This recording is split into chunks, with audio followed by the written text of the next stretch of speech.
I'm Gabe, this is Black Diesel Garage, and today this is going to be a video about going from a 2G alternator to a 3G alternator.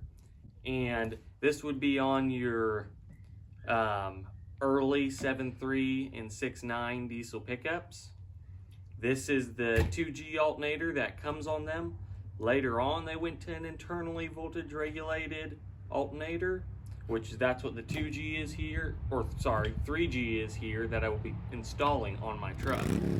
But this system just isn't very reliable, and I don't know what's up with it, but recently I've met quite a few people who have gotten the voltage regulators and the alternator itself from part stores, and they've just been having problems with them going out very soon.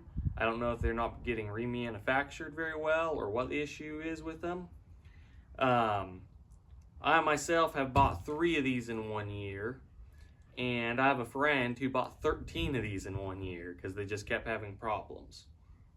And it's just a more complicated system. This is about twice as many wires as actually go to the system. This system here came off a 6.9 diesel, which also has some of the glow plugs and other things wrapped up in the system. So if you have a 7.3, you probably won't have most of this here. You'll probably have about half that here. But just a more complicated system, and it appears to have some issues with it. So this is just way less wires, and it's a more reliable system. So that's why I'm swapping to this. I just am putting a motor in my crew cab, and I threw this system in there and it didn't work, so I was like, well, I'll just go ahead with the 3G alternator. So I'm gonna show you the alternator now and tell you a little bit about it, what's all different, and what all you need to do. So this is a 3G alternator. I got it from Rock Auto. You can call your auto parts store, O'Reilly's, AutoZone, Napa, whatever, and I think it's $180 some from those places. There's a place online, I forget the name, an alternator starter place. They have it for like, I think $160. And then I got it from Rock Auto, which it was $90 some, looking it up on Rock Auto. And with shipping and everything, it was like $117. And it got to my house within, I think, 3 days of me ordering it. It does not come with the plug here. You'll have to get the plug separate. So you can get it on Amazon or something. Just look up 92 3G alternator plug. And the plug is technically for the voltage regulator, which is attached to it.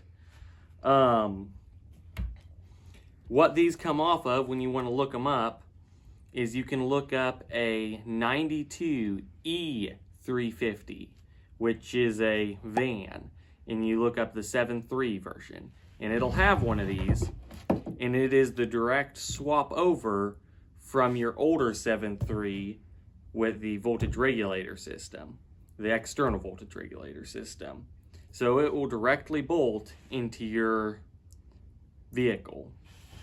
And you have to watch when you get one of these, because if you look up 92 E350 7.3, it'll come up as the V-belt version or the serpentine belt version, and you want the V-belt version because the serpentine belt version has a serpentine belt, which won't work on your ones that had the external voltage regulator, and 2, the alternator is just totally different. It has 3 bolt holes going this way, so it won't bolt up or anything. So just look up 92 E350 7.3 IDI alternator, and you will be able to find the E3 alternator. And then if you look on the back here, this is the external internal voltage regulator. A goes over to your power. S goes to your stator, which they make a more expensive plug, which actually has the ends on it already. This is a cheaper plug I bought without the ends, and put an eyelet on this end. And there's a special plug for this, I did not have that. So it's a female spade, but it's one of the small ones for like a speaker. So if you go to a store and get the speaker female spades, they will plug right onto here. But I didn't have one handy, and there was no part stores open today. So I just took a normal female spade and I cut one side off and rolled it over just to make it smaller, so I didn't make contact with any metal, because there's a possibility of making contact with metal. But your stator's right there. So S goes to your stator.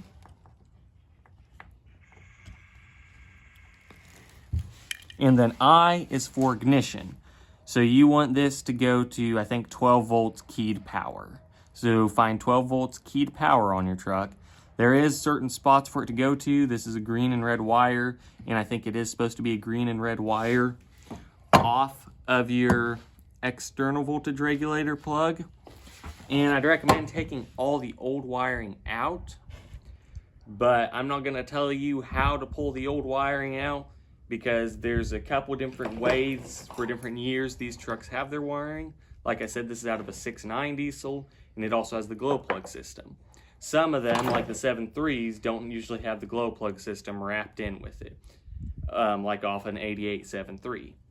So since mine's a Frankenstein truck, I'm not going to tell you what to pull wires out, because my truck's different than a lot of them. But I would recommend pulling all this out and just leaving in what you need to operate the truck. And this will go to your 12 volts keyed power. And then off this stud where your charge comes from, I think people were saying you want a 4/0 cable coming from it. This is smaller than 4/0, but I just took it off an old alternator wiring harness I had, just because one, part stores weren't open. So there's other videos out there. You can go with, I think this might be a 14 gauge. But I guess what they say is go with a 4/0 and a fusible link. This has a fusible link in it. So I don't really know what to tell you to buy for this, because I just robbed it off my old one. You could do the same, or you could go out and buy new stuff, which would probably be better. And I do recommend buying higher end connectors rather than cheaper connectors, and maybe even soldering this connection here with shrink tube and all that. I just wasn't able to get it today, and this is what I had on hand. But I do recommend for electrical stuff going with higher end stuff, just so you don't have corrosions and problems down the road you got to chase down. Also, another thing when getting this alternator, the top bolt for the adjustment bracket is different than the one that comes on your vehicle. So this is an 8mm, just a metric bolt. I just went and picked it up at my hardware store. And you'll need that, but your bottom bolt will be the same as on the vehicle you have. So I would, make sure to unplug your batteries when you go to do any electrical work. It's not worth the risk of leaving them plugged in and frying something, having to chase that down. So I'm gonna go install this, and I'll give you guys a look on how it looks installed, and then we will just start the truck and show you that the thing's working. And also, I mentioned buying this off Rock Auto because it's cheaper. They also send you a little magnet with it, which is awesome, and one of the main reasons you should get from Rock Auto is just because you get the cool magnet. So without further ado, I will install this. Alright, so once you put the alternator in, I would recommend getting some wire loom and putting wire loom and electrical tape over your wires. I didn't, but I probably will. I just have a bunch of other things to do to this truck, means I just put it together. So I'll do it when I'm doing other electrical stuff. Maybe, probably not. Yeah, I bet I won't. But that's how it looks when you get it in. I took the green wire from the eye ignition and I put it to 12 volts power I found right here on a random plug, which you probably don't have because this is just a Frankenstein truck. So that's not for stuff. And then here's the output power wire, and I have it running through the fusible link onto the solenoid. And I have it on the side that my batteries are hooked to. So that's what you'll want to do with that. And then this belt is a little loose. It might just be because it's old. I did put a new belt on here because I had a new one for that. And still had plenty of room on my tensioner, but this one's loose. It may just be because it's old. That's how it should look when you have it in there. Might as well know, if your truck is having electrical problems and drawing your batteries dead, these were at O'Reilly's for like, I think they were $26 for the 2 of them. So it's kind of expensive, but if you don't want to fix your problem, they're kind of nifty to just disconnect your power. And I've been running this truck for a few days now, I think 3 days, and everything works fine with the charging system. But there it is. And you just saw it creep up from when I started it. But it's all working good.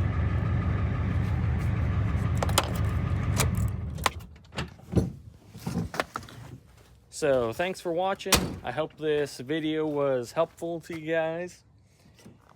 And thanks for watching. I appreciate all the support. And if you want to see more mods I do to this truck or some other diesel trucks and builds we do, just hit follow and ring the bell to get notified each time we put out a video. And thanks for the support. See ya.